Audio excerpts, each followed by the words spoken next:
Halo Cemeli dan teman-teman semua. Perkenalkan, kami dari kelompok 4 yang beranggotakan. Perkenalkan, nama saya Angel dengan NPM 21421133. Perkenalkan, saya Fiona Frederika dengan NPM 2142065. Perkenalkan, saya Evelyn Tritivani dengan NPM 2142024. Perkenalkan, nama saya Sylvia dengan NPM 2142011. Hari ini kami akan mempresentasikan hasil analisa kami mengenai performa PT Sumber Alvaria Trijaya dari pre-COVID hingga post-COVID atau dari tahun 2019 sampai tahun 2021. Selanjutnya akan dijelaskan oleh teman saya, Fiona.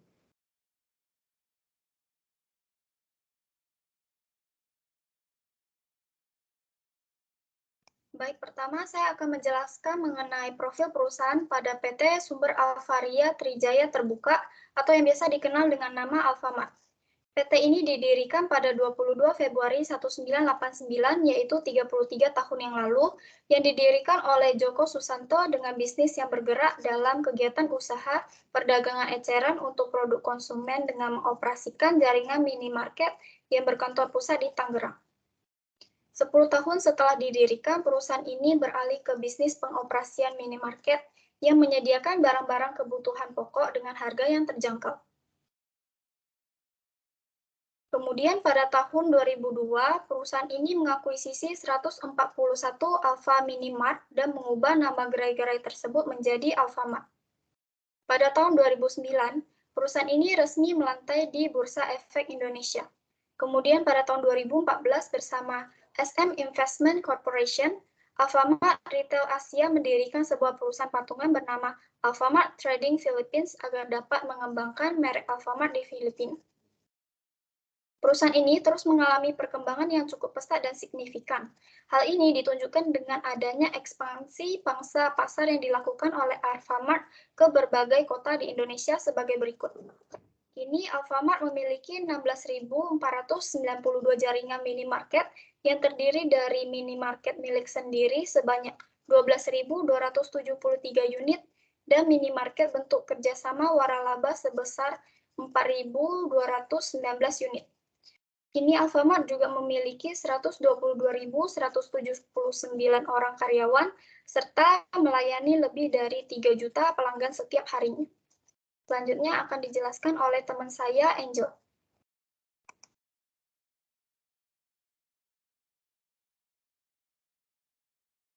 Baik, saya akan menjelaskan mengenai statistik deskriptif.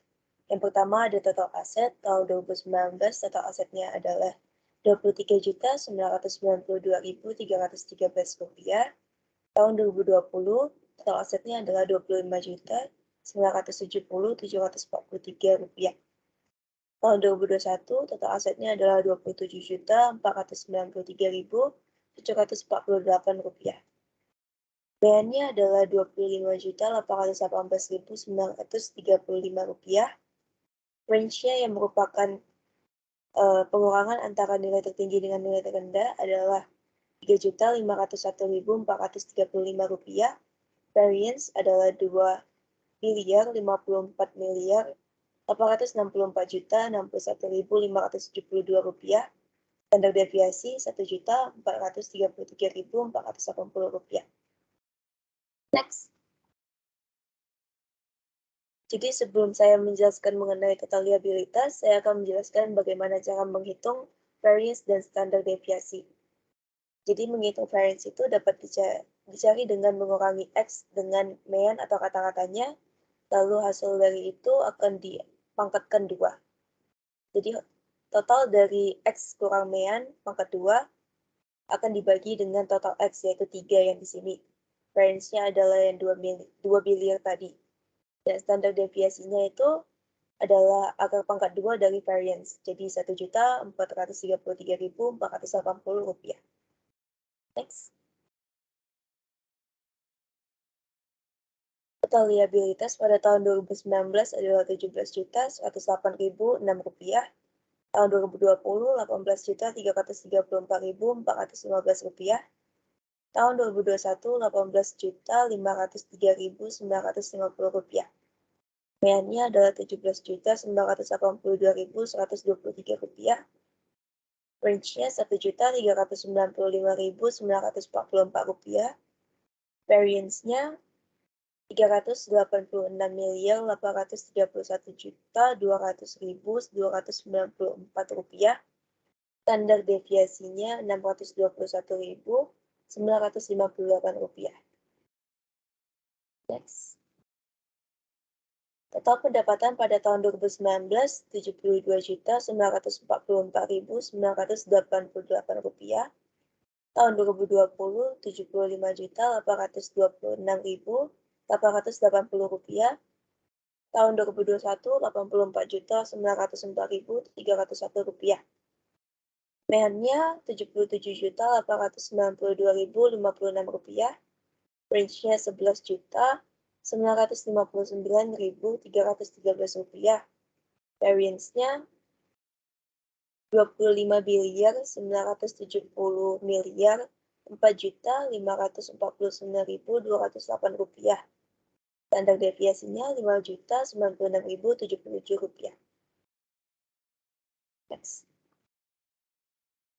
Total laba bersih tahun 2019 Rp1.138.888. 2020 Rp1.088.477. Tahun 2021 Rp1.988.750. Mehannya Rp1.405.371. Range-nya Rp900.273. Variance-nya Rp170.588.684.722. Standar deviasinya Rp413.024. Hasil analisis dari statistik deskriptif. Yang pertama, total aset, total liabilitas, total pendapatan, dan total laba bersih relatif stabil. Hal ini dapat dikatakan demikian karena pean dari total aset, total liabilitas, total pendapatan, dan total laba bersih secara relatif tidak jauh dari nilai tertinggi maupun nilai terendah dari masing-masing kategori. Yang kedua, range pada total pendapatan. Boleh ke slide total pendapatan dulu. Range-nya termasuk tinggi dengan angka Rp11.959.313. Angka tersebut adalah hasil pengurangan antara total pendapatan tertinggi pada tahun 2021 dengan total pendapatan terendah pada tahun 2019. Jadi PT Sumber Alvaria Trijaya tetap konsisten dalam peningkatan laba meskipun adanya pandemi COVID-19. Yang ketiga, total laba bersih. Tolong ke slide total laba bersih. Jadi di tahun 2020 ada penurunan itu di awal pandemi masuk ke Indonesia. Namun pada tahun 2020 pada total pendapatan, tolong ke slide total pendapatan.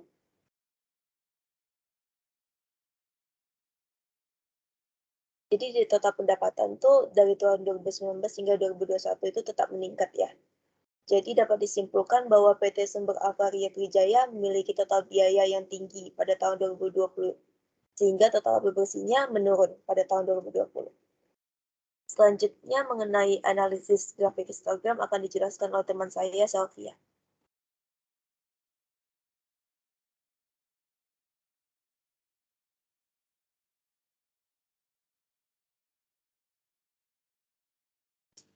Selanjutnya mengenai hasil analisa histogram dari data 2019 hingga 2021. Pertama yaitu total aset dari PT Sumber Alvaria Trijaya Tbk.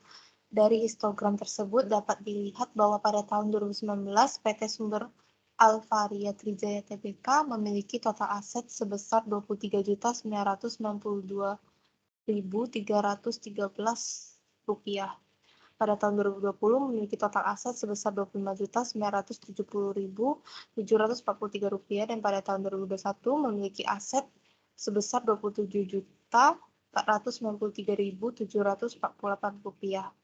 Dan dari histogram ini dapat kita lihat juga bahwa total aset PT ini mengalami pertumbuhan aset, yang berarti total asetnya meningkat setiap tahunnya.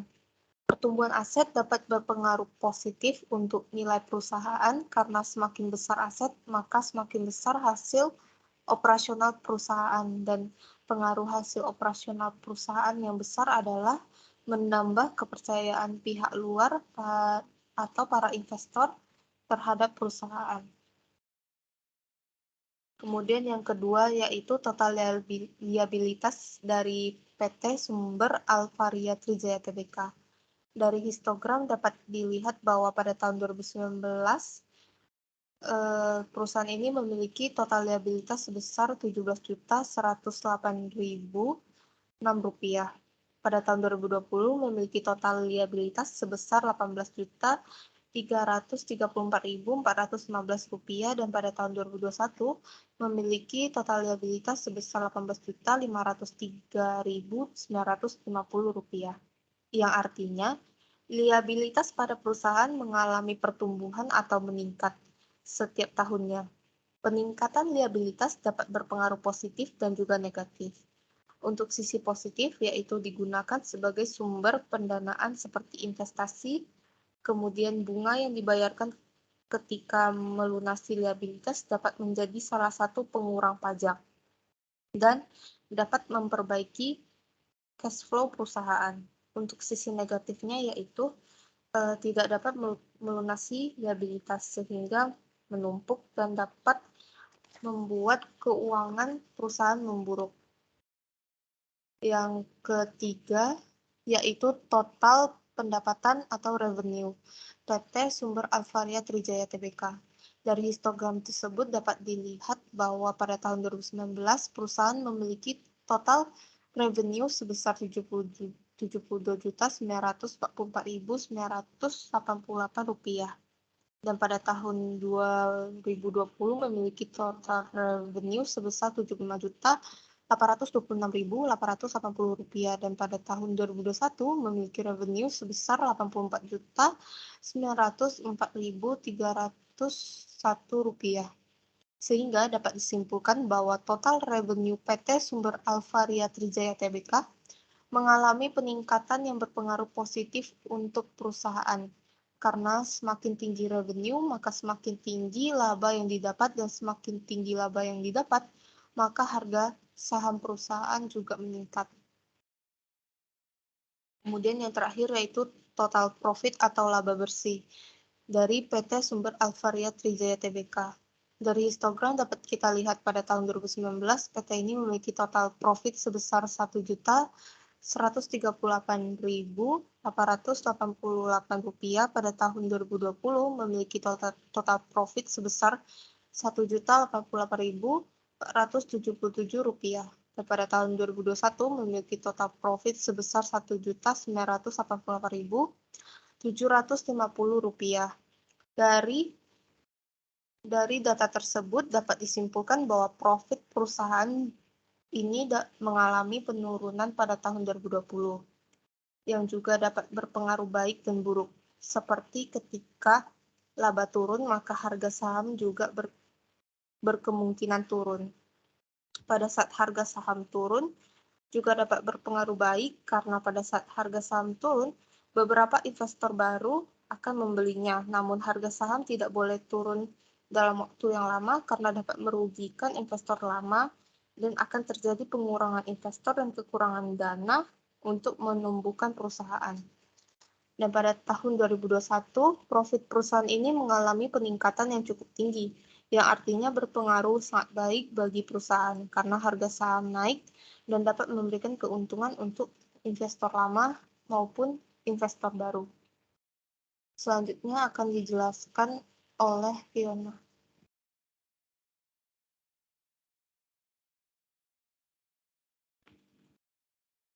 Selanjutnya saya akan menjelaskan tentang analisa pie chart pada PT Sumber Alvaria Trijaya Terbuka.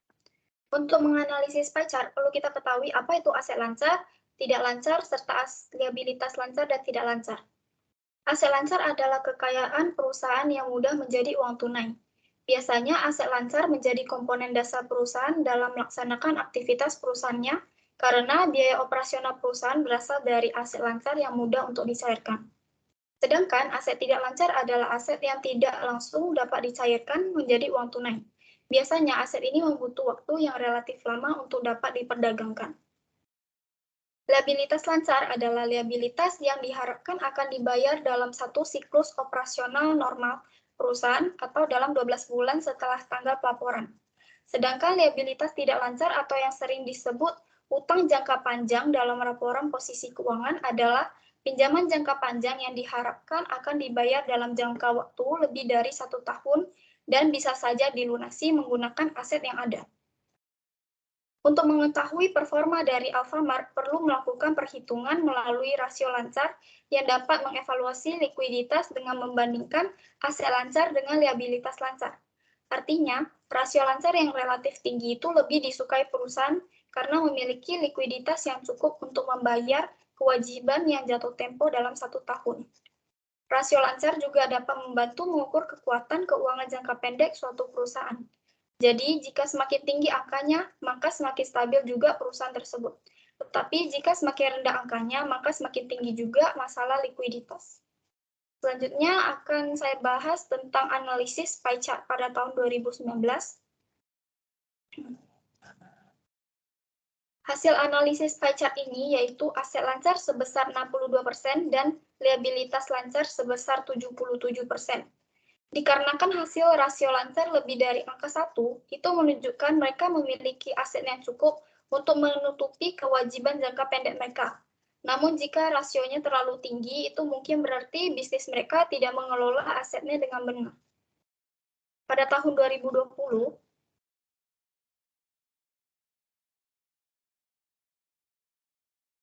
dapat dilihat dari pie chart bahwa aset lancar tahun 2020 malah menurun drastis dan liabilitas atau hutang lancar malah semakin meningkat. Hasil ini menunjukkan bahwa utang perusahaan yang jatuh tempo dalam 12 bulan ke depan itu lebih dari nilai aset jangka pendek yang ada. Atau dapat dikatakan tidak berpotensi akan terjadinya likuidasi uang tunai dan aset selama jangka waktu tersebut. Next, pada tahun 2021, persentase aset lancar itu masih sama walaupun liabilitas lancar itu meningkat. Jadi liabilitas lancar pada tahun ini termasuk sangat tinggi dan bahaya. Dengan kata lain, perusahaan dengan rasio lancar kurang dari 1% atau kurang dari 1 itu perlu menjual dan menguangkan sebagian aset jangka panjangnya atau mencari cara lain untuk mendapatkan uang seperti menjual ekuitas atau meminjam lebih banyak uang untuk mempertahankan perusahaan dalam membayar tagihannya. Selanjutnya akan dijelaskan oleh teman saya, Evelyn.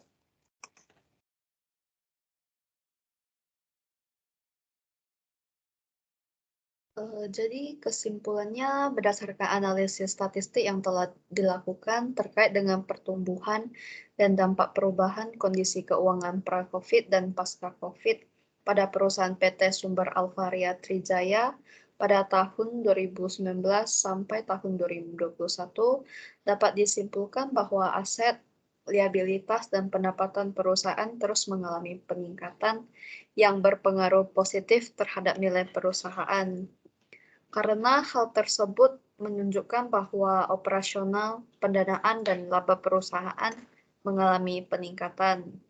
Namun, pada analisis grafik pie chart, rasio lancar dari tahun 2019 sampai tahun 2021 terus menurun. Hingga pada tahun 2021, rasio lancar PT Sumber Alvaria Trijaya berada pada angka 0,867, artinya pada tahun 2021, aset lancar perusahaan tidak dapat membayar liabilitas lancar. Rasio lancar yang ideal harus di atas 1. Atau bisa disebut juga tidak boleh terlalu tinggi karena rasio yang terlalu tinggi menandakan kekurangan pengelola bisnis dalam mengalokasikan aset lancar perusahaan. Sekian dari hasil diskusi kami, semoga presentasi ini bermanfaat bagi para kalian semua. Kami meminta maaf apabila ada yang kurang jelas atau ada kesalahan kata. Sekian, terima kasih.